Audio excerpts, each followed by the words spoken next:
Фен после ремонта отлично работает. Если хотите ремонтировать, вам надо будет два вот эти болтика открутить. Два болта. И отсюда снимается. И здесь есть крепление. Просто снимайте. Отсюда с отвертку. И все, вот у нас фен работает.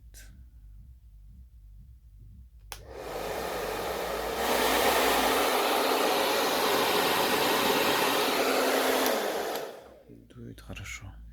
Если понравилось наше видео, ставьте лайки и подписывайтесь.